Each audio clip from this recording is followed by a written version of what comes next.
Antes de empezar, me gustaría hacer una breve oración para poder de esta manera ponernos en las manos de nuestro Dios. Vamos a orar. Padre Celestial, venimos ante ti, Padre, para pedirte por esta predicación, este sermón que se va a exponer. Ayúdame a hablar de acuerdo a tu voluntad, Señor. No dejes que mis pensamientos, mis opiniones abunden, sino que tu palabra sea la que hable hoy y así poder mover, Señor, los corazones de todos tus hijos y de aquellos que no han obedecido el Evangelio, para que logren, Señor, sentir ese arrepentimiento genuino y vengan ante tus pies. Pues en Cristo Jesús te lo pedimos. Amén. Amén. El tema de esta ocasión le he titulado El mundo no es mi hogar, y está basado en el Salmo 120. Salmo 120. Vamos a el Salmo 120 y vamos a leer estas estrofas que encontramos en este Salmo. 7 versos que miramos aquí. Dice la palabra de nuestro Dios, Salmo 120. A Jehová clamé, estando en angustia, y Él me respondió. Libra mi alma, oh Jehová, del labio mentiroso y de la lengua fraudulenta. ¿Qué te dará o qué te aprovechará, oh lengua engañosa? Agudas saetas de valiente, con brasas de enebro. ¡Ay de mí, que moro en Mesec y habito entre las tiendas de Cedar! Mucho tiempo ha morado mi alma con los que aborrecen la paz. Yo soy pacífico, mas ellos, así que hablo, me hacen guerra. Es interesante, hermanos, notar cómo es que este salmo es un salmo tan hermoso. Realmente es un salmo que nos habla de este tema del cual les quiero hablar en esta mañana. El mundo no es mi hogar. Y este salmo es parte de los 15 salmos que encontramos en este precioso libro. 15 salmos, los cuales se conocen como cánticos graduales o cánticos de ascensión. Y cuando usted va a su Biblia, usted puede mirar, por ejemplo, en el Salmo 120, abajo de este salmo, puede mirar usted esta breve, ¿verdad? Estas breves palabras, cántico gradual. Bueno, ¿a qué se refiere realmente el escritor? ¿A qué se estaba refiriendo el escritor cuando escribió cántico gradual? Como les decía, hay 15 salmos del 120 al 134 que se conocen así como los cánticos graduales o cánticos de ascensión. Y es interesante que estos 15 salmos son conocidos por algunos eruditos como los salmos hablando de cuando Dios hizo la creación, hermanos. Los salmos del Edén, ¿verdad? Así se le conocen, los salmos del huerto de Edén. ¿Por qué? Porque son tan hermosos entre el libro de los salmos que se especifican como los salmos conocidos como el huerto del Edén, porque son así de hermosos, ¿verdad? Y eso es lo que vamos a considerar empezando con este Salmo 120. Entonces son cánticos graduales. Y hay 4 interpretaciones por las que se les conoce como cánticos graduales o cánticos de ascensión. La primera de ellas, o la primera razón por las que se cree que se conocen como cánticos de ascensión es, número 1, por lo siguiente: los ascensos son progresión de ideas dentro de los salmos. Entonces dicen algunos por ahí, bueno, la razón por qué se conocen como cánticos de ascensión o cánticos graduales es porque cuando tú miras y lees estos salmos, o algunos de ellos, hay una progresión de ideas. Por ejemplo, ahí en el Salmo 122, Salmo 121, ahí mismo, Salmo 121, donde dice, alzaré mis ojos a los montes, y luego hace la pregunta, ¿de dónde vendrá mi socorro? Y contesta el versículo 2, mi socorro viene de Jehová, que hizo los cielos y la tierra. Entonces, ahí vemos nosotros una progresión de ideas, ¿verdad? Como que estamos subiendo en un escalón, ¿verdad? Y hay quienes dicen que esa es la razón por la que a estos salmos se les pusieron los salmos de ascensión o salmos graduales. Pero lo interesante es que no todos estos salmos, estos 15 salmos, tienen esta progresión de idea. Así es que es más que probable que esta no sea la razón verdadera por las que estos salmos se conocen así. Hay otra razón, y es la segunda razón, y dice lo siguiente: los ascensos son escalones que conducen al santuario. Esto es, del patio de las mujeres al patio de los hombres hay 15 escalones, ¿verdad? Está el patio de las mujeres aquí y tienes que subir 15 escalones para llegar al patio de los hombres o de los varones. Y dicen que cada uno de estos escalones representa uno de estos salmos. Y más adelante se agregó que en cada escalón que subían se cantaba, ¿verdad?, el salmo correspondiente al escalón. Pero otra vez, esto simplemente es una especulación. Ahora imagínense estar cantando en cada escalón cada uno de los salmos. Pareciera algo no muy lógico, pero esto es según el Talmud.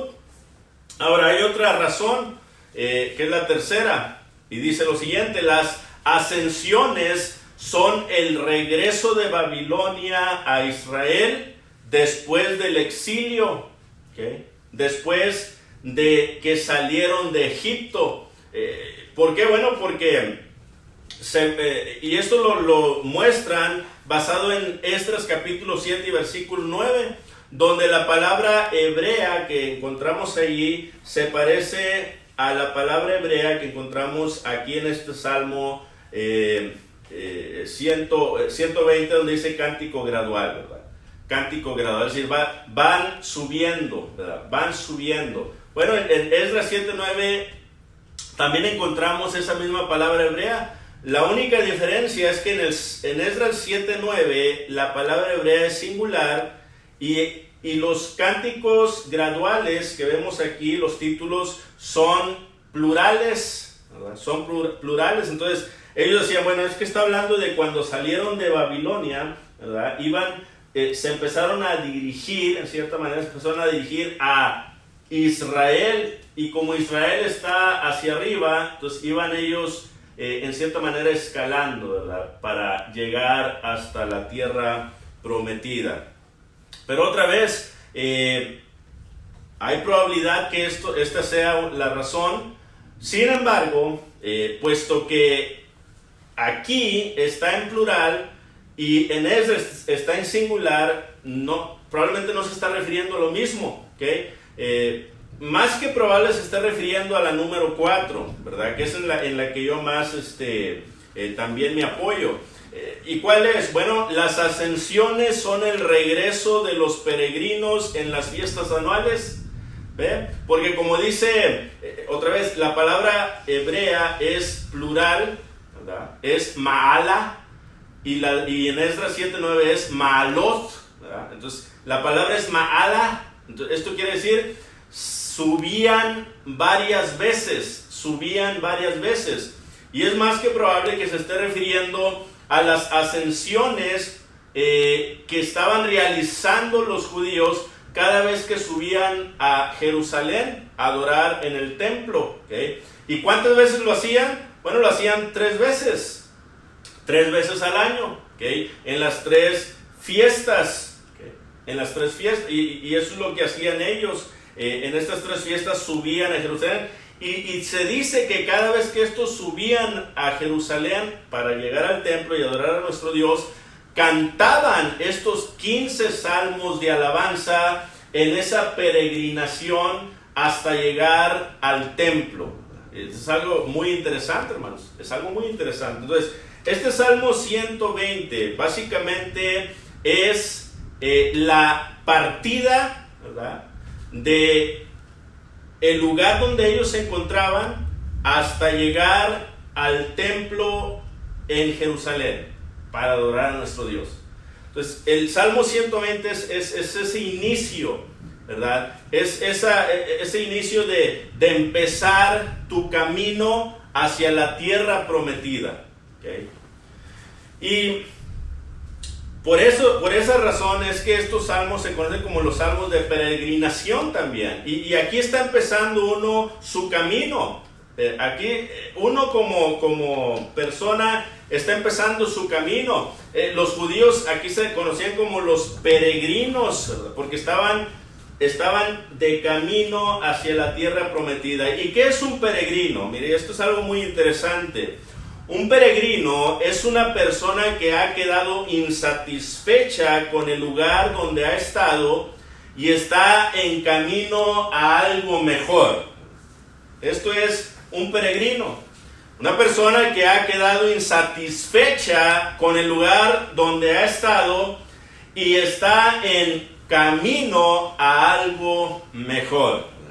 Ahora, aunque el Salmo 120 no habla de ninguna partida hacia Jerusalén y ni siquiera menciona Jerusalén, el Salmo 120 es el primer cántico de ascensión. ¿Por qué?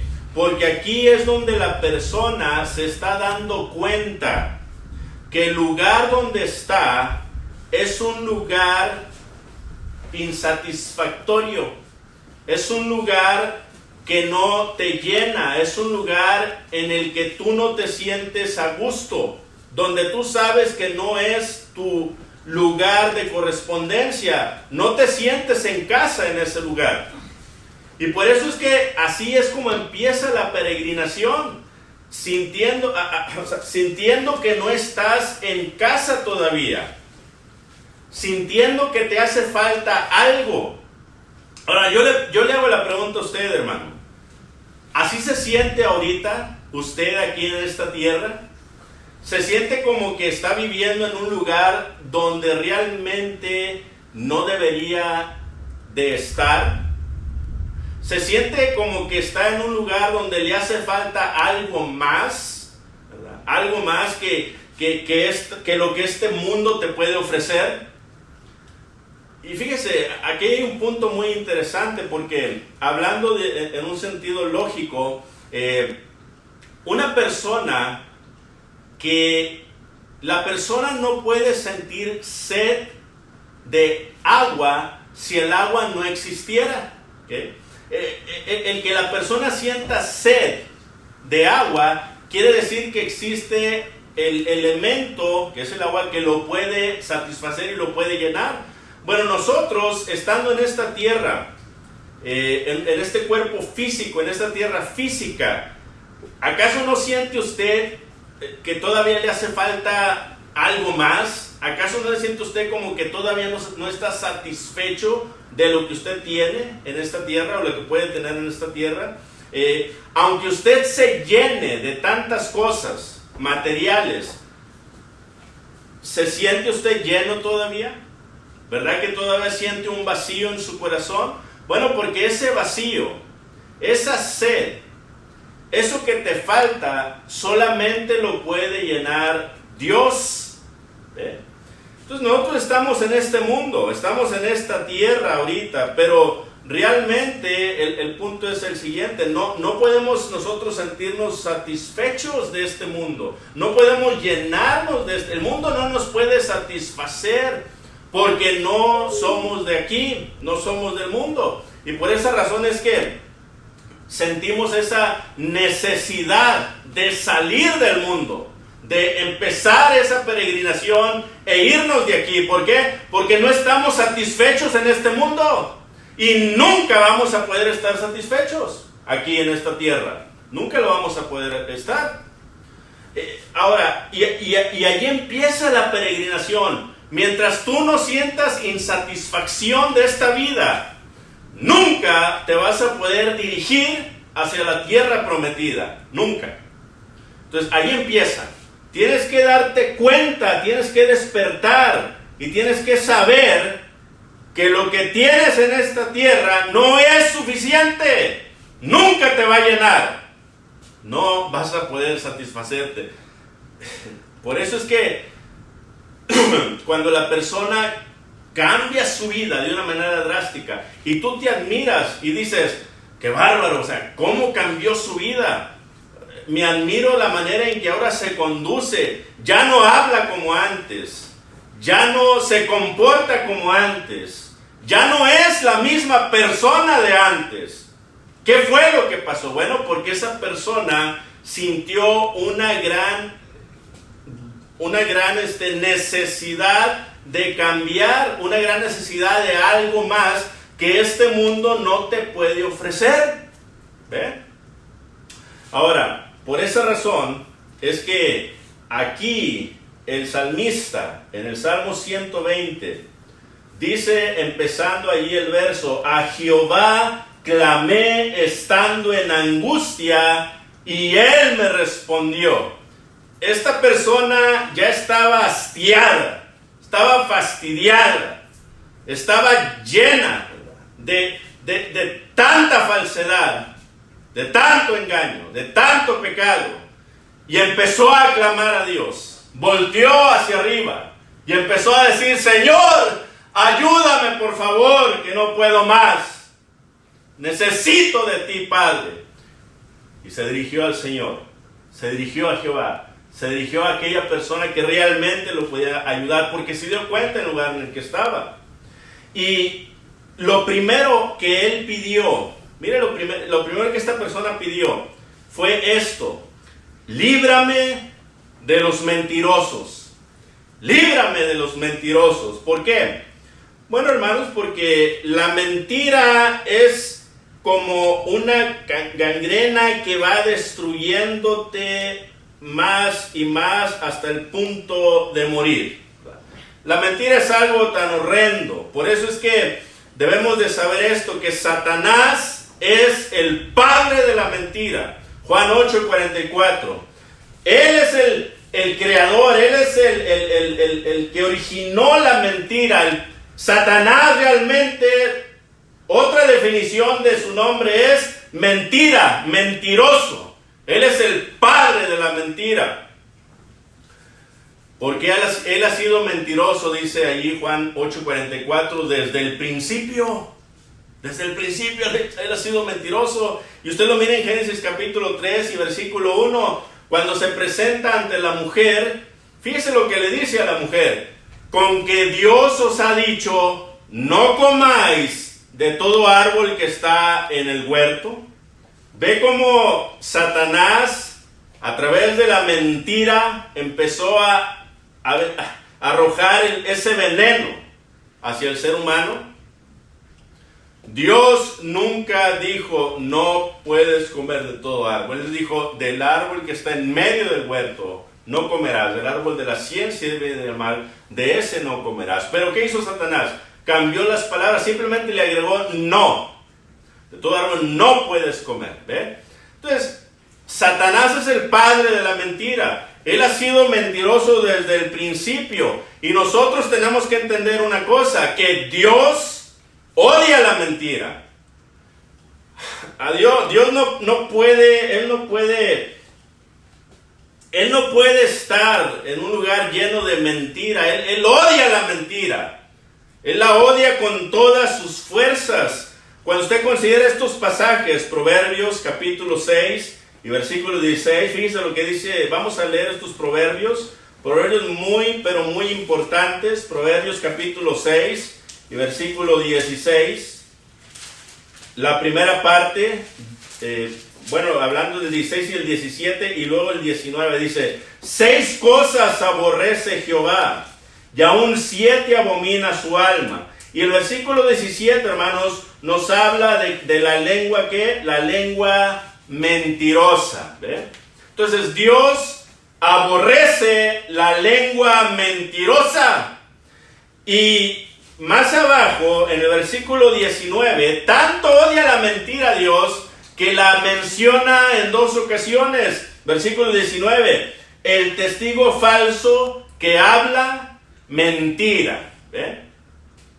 Entonces Dios realmente odia la mentira. Dios odia a los testigos falsos y mentirosos. Capítulo 12 de Proverbios y versículo 22.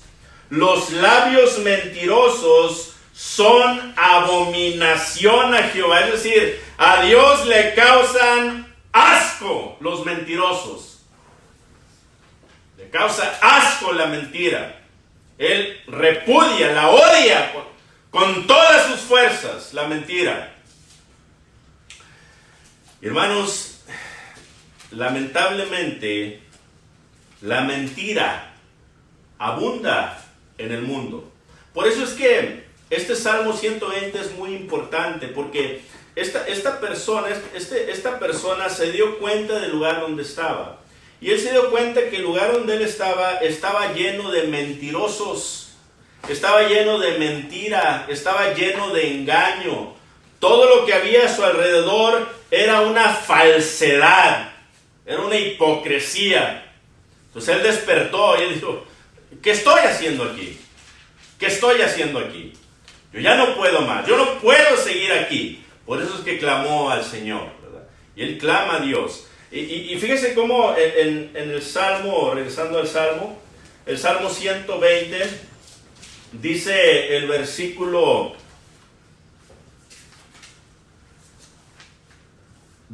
5, dice, ay de mí, que moro en Mesec y habito entre las tiendas de Cedar. Tanto Mesec como Cedar, hermanos, eran lugares de polos opuestos. Uno se encontraba al norte, allá por Turquía, conocido hoy como Turquía, al norte de Turquía. En ese tiempo estaba en la provincia del Ponto. Era una tribu, hermanos, que se encontraba en ese lugar, hablando de Mesec. Ellos se encontraban allá al norte, pero acá en el sur, en el sudeste, estaba Cedar. Y esa era una tribu en el desierto de Arabia. Bueno, tanto uno como el otro no tenían temor de Jehová. Eran personas mentirosas. Eran personas que no amaban la verdad. Y por no amar la verdad, odiaban a aquellos que amaban la verdad. Odiaban a aquellos que amaban al verdadero Dios. Entonces, esta persona se dio cuenta en el lugar donde estaba. Él dice, ay de mí que moro en Mesec y habito entre las tiendas de Cedar. Es decir, estoy en un lugar lleno de engaño, lleno de mentira, lleno de falsedad.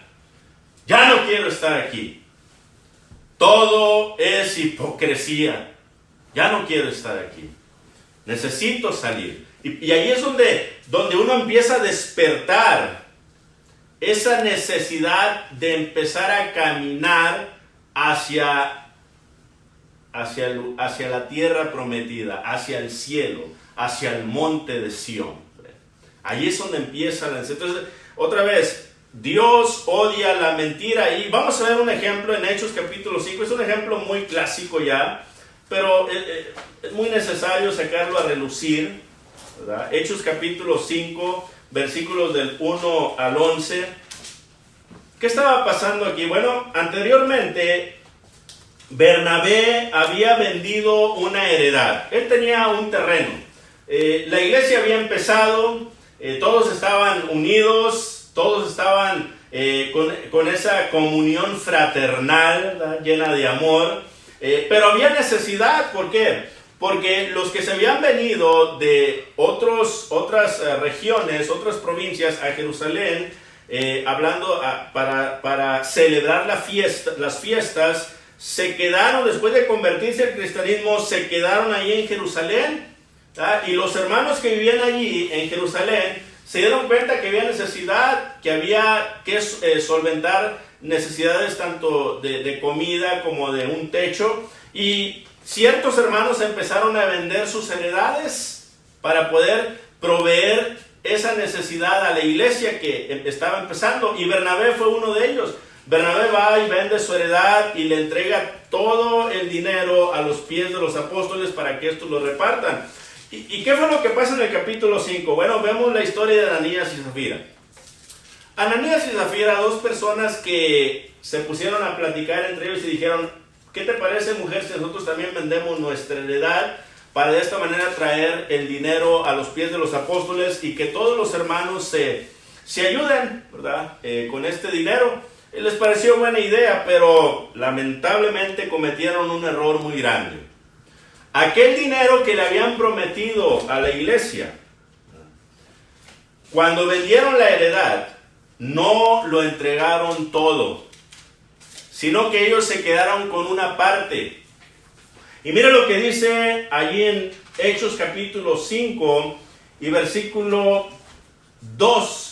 Y sustrajo del precio, esto es Ananías, de Zafira, sabiéndolo también su mujer, y trayendo solo una parte, la puso a los pies de los apóstoles, y dijo Pedro, fíjese lo que dice el versículo 3, Ananías, ¿por qué llenó Satanás tu corazón para que mintieses al Espíritu Santo y sustrajeses del precio de la heredad, reteniéndola? ¿No se te quedaba a ti y vendida? ¿No estaba en tu poder? ¿Por qué pusiste esto en tu corazón? No has mentido a los hombres, sino ¿a quién? ¿A quién? A Dios. No has mentido a los hombres, sino a Dios. ¿Qué creen que pasó con Ananías, hermanos? Ananías murió. Porque le mintió a Dios. Porque le mintió a la iglesia. Porque le mintió a Pedro y a los apóstoles diciéndoles: te voy a traer tanto. Yo les prometo a ustedes que les voy a traer este dinero en tal fecha. Pero lamentablemente no cumplió con su palabra. Fue un mentiroso. Y Zafira, su mujer, también aceptó la mentira. Cuando le preguntaron: hey, ¿vendió en tanto tu marido la heredad? ¿Y qué le dijo Zafira? Sí, en tanto. No es cierto, no lo había vendido por ese precio. Pero pero Zafira, ¿qué fue lo que hizo? ¿Verdad? Queriendo cubrir a su marido, entró en la mentira. Y ella también murió. Entonces, aquí vemos nosotros, hermanos, que Dios odia la mentira. Dios odia al mentiroso. Y Él destruye al mentiroso. ¿Ve? Una persona mentirosa es aquella que promete que va a hacer algo y no lo hace. Aquella que te dice: yo te lo prometo, te lo voy a cumplir en tal fecha, te lo voy a realizar en tal día, vas a ver, no te preocupes, todo va a estar bien. Y se llega el día, se llega la fecha y no pasa nada. Vamos entonces otra vez, si nosotros hemos prometido dar, por ejemplo, ahorita, en este tiempo, el gobierno mandó un cheque de estímulo, ¿verdad?, de cierta cantidad. Y si tú pusiste en tu corazón: ok, Señor, te voy a dar el tanto por ciento de ese estímulo. ¿Y qué es lo que sucede? Pasan los días, te gastas el dinero y no cumpliste con lo prometido.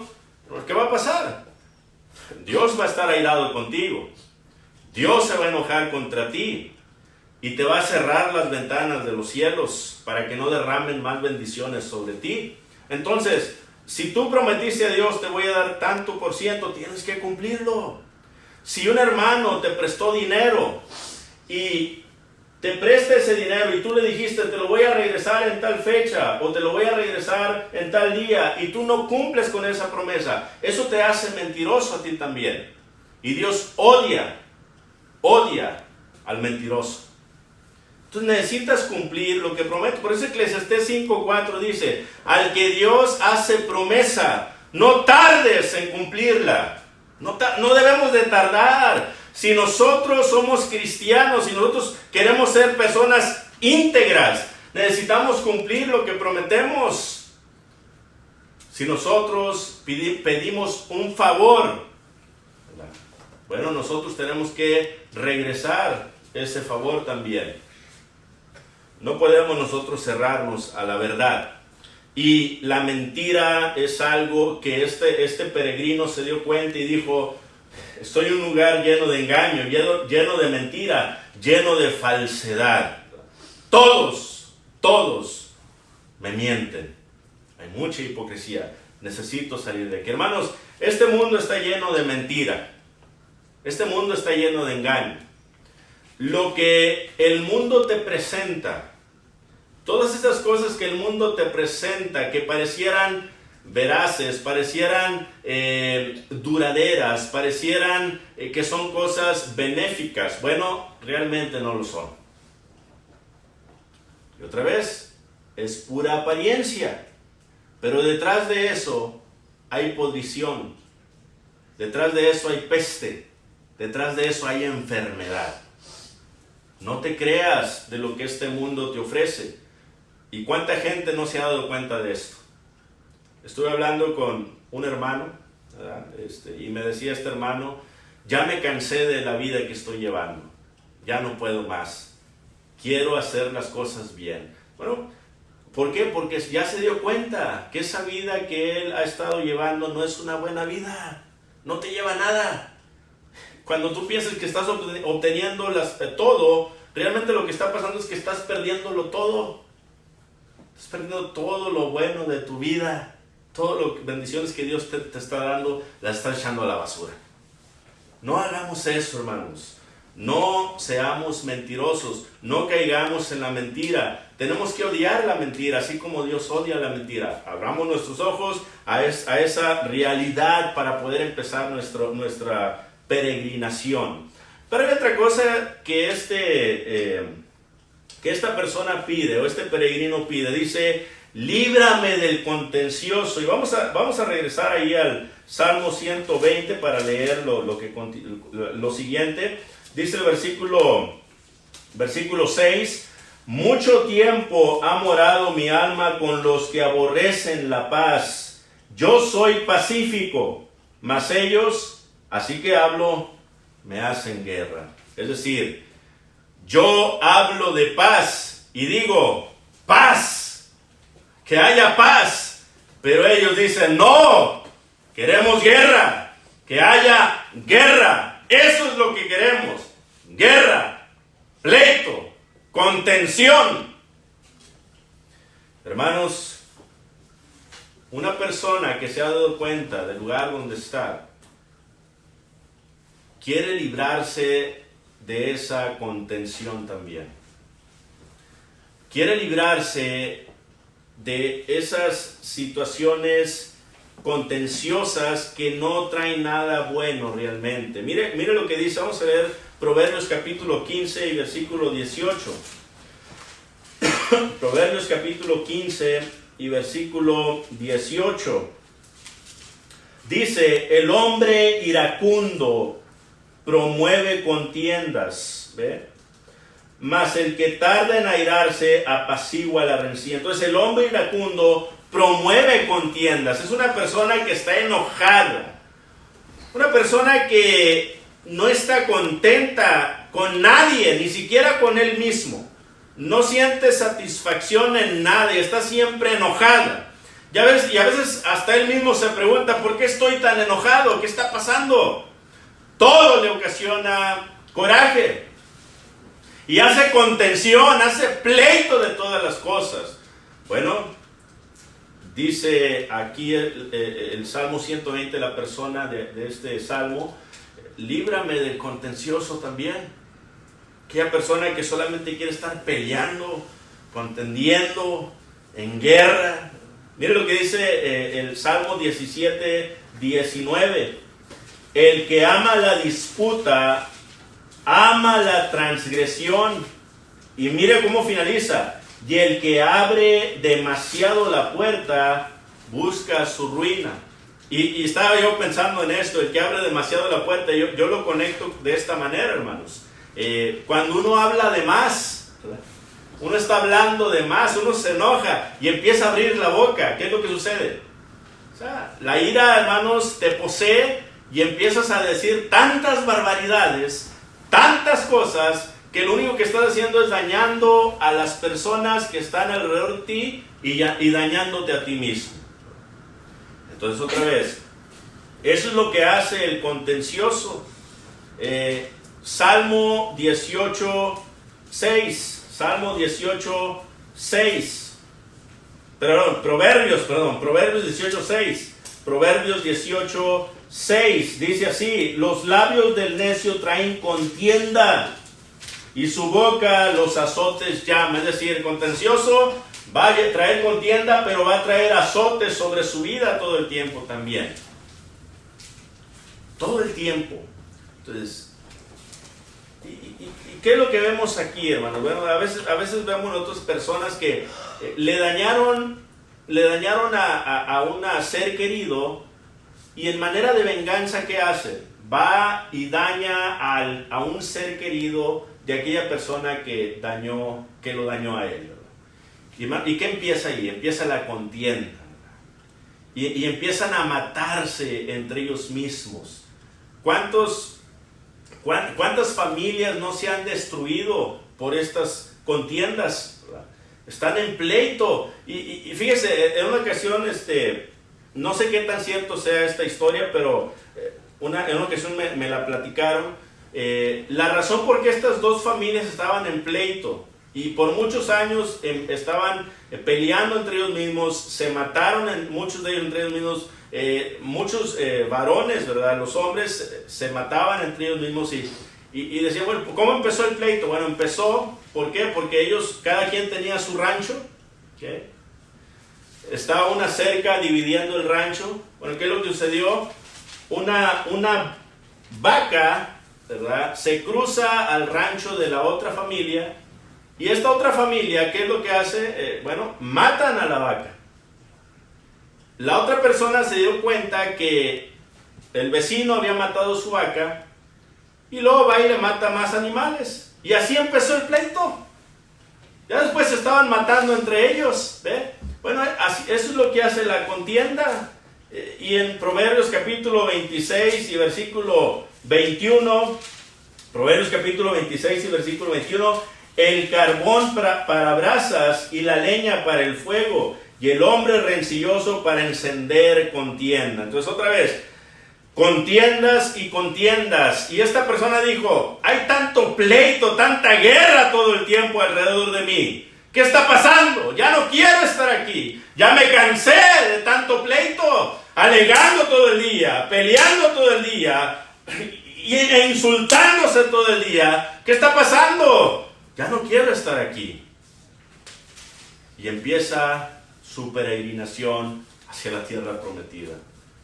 Hermanos, yo espero que así nos sintamos nosotros de este mundo, hastiados, un mundo lleno de sinsabores, un mundo lleno de mentira y de contienda todo el tiempo, mentira, engaño tras engaño y pleito tras pleito, ¿verdad?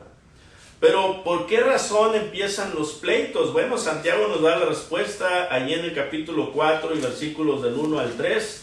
Santiago capítulo 4, versículos del 1 al 3. Dice allí Santiago: ¿de dónde vienen las guerras y los pleitos entre nosotros? ¿No es de vuestras pasiones, las cuales combaten en vuestros miembros?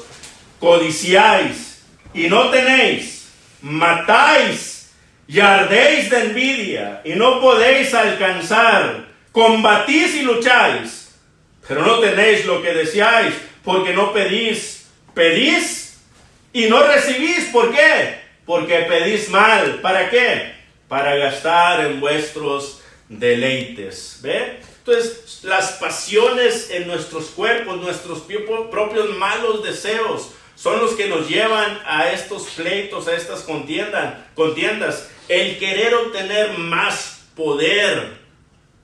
Es triste decirlo, hermanos, pero el siglo XX se convirtió en el siglo más sangriento de todos los siglos anteriores. Mire usted un más o menos de cuántos murieron, ¿verdad? En el siglo XX, empezando en 1911 y terminando en 1989, ¿verdad? Todas estas personas, pero usted puede ver aquí cómo es que en cada guerra murieron muchas personas. Mire cuántas personas murieron en la Guerra Mundial II.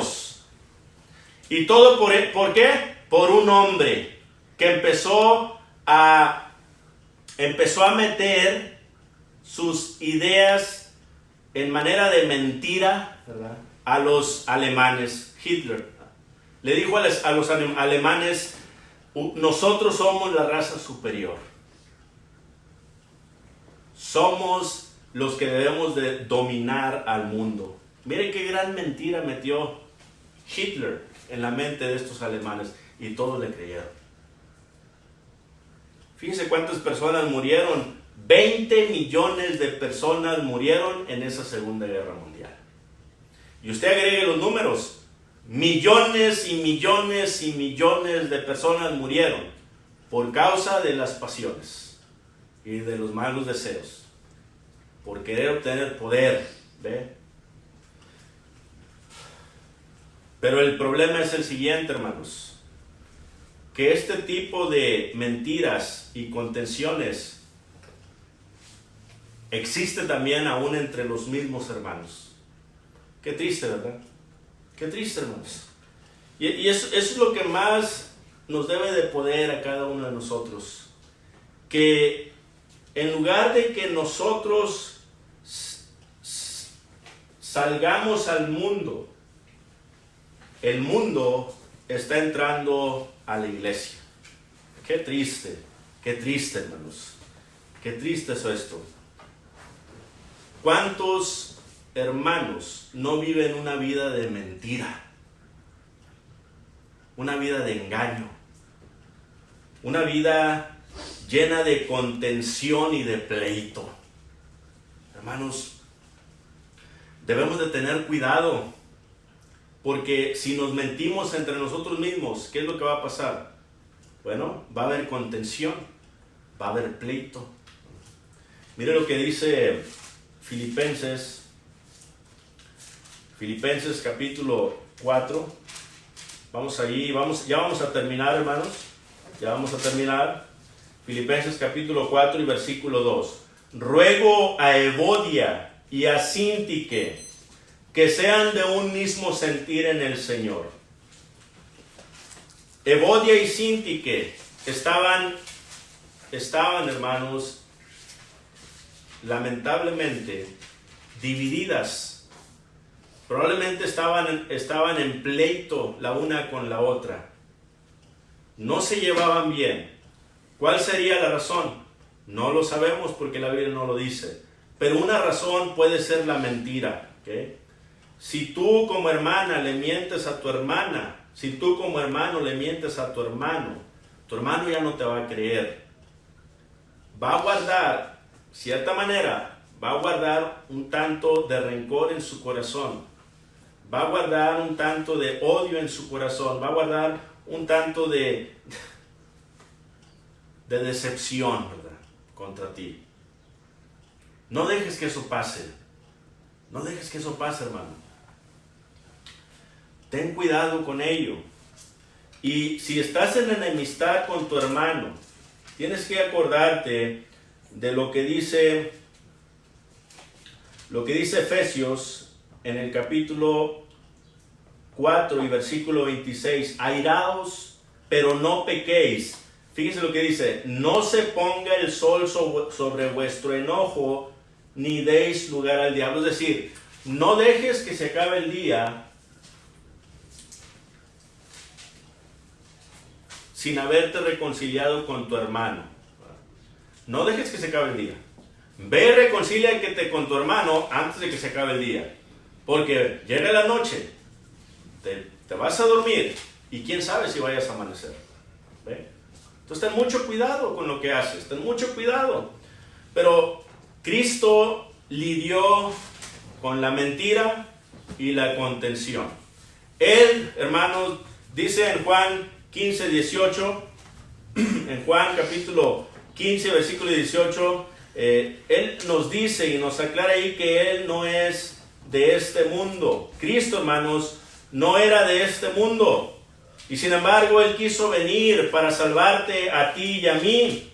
Él nos dice bien claro allí en este pasaje: si el mundo os aborrece, sabed que a mí me ha aborrecido antes que a vosotros. Entonces, Cristo tuvo que padecer estas cosas también, la mentira y la contención. Acuérdense, la mentira por medio de sus discípulos, sus seguidores. Marcos 14:31.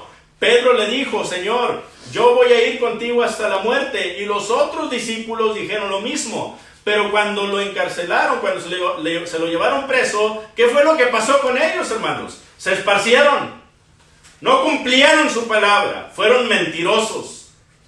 Cristo tuvo que padecer la mentira, pero Él supo perdonar. Él supo perdonar a sus seguidores. Y así nosotros también debemos de aprender de Cristo. Si alguien te mintió, perdónalo. Sí, perdónalo. Perdónalo y ámalo más. Ayúdale para que logre salir de esa falsedad. Y Mateo capítulo 26, versículos 1 al 4, como el 57 al 68, nos habla, hermanos, que Él tuvo que pasar por esa contención. Él fue llevado ante el tribunal, ante la Corte Suprema. Una corte, hermanos, que realizaron en la noche, la cual no deberían de haberlo hecho, pero lo hicieron para poder condenar a Cristo a muerte. Fíjese, tenían todo planeado ellos. Hicieron contención contra el Hijo de Dios, hermanos, y lo llevaron a la muerte. Entonces Cristo padeció esa contención también. Pero tú tienes que saber algo. Cristo vino a morir por ti. Y Él te está diciendo en Juan 8:32, y conoceréis la verdad, y la verdad os hará libres. Y en Juan 14:6 dice: yo soy el camino, yo soy la verdad, y yo soy la vida. Nadie viene al Padre si no es por mí. Cristo es la verdad. Él es a quien tú debes de ir. Empieza a caminar hacia Cristo si no lo has hecho. Arrepiéntete de tus pecados, bautízate en el nombre del Padre, el Hijo y el Espíritu Santo para el perdón de tus pecados, para que seas añadido al cuerpo de Cristo. Hechos capítulo 2, versículo 37 al 41, ¿verdad? Nos habla de todo esto. Necesitas hacer eso. Cristo es el que te puede dar la verdadera paz. Solamente en Él se encuentra la verdadera paz. Juan 14:27 dice el Señor: la paz os dejo, mi paz os doy. Yo no la doy como el mundo la da. Cristo es la verdadera paz. Entonces, ponte a pensar en esto. Salmo 120. Te estás dando cuenta del lugar en donde estás. Es un lugar insatisfactorio. Es un lugar que no te llena y nunca te va a poder llenar. Debes de salir de allí. Empieza tu peregrinación hacia el cielo y no te vas a arrepentir. Dios te bendiga.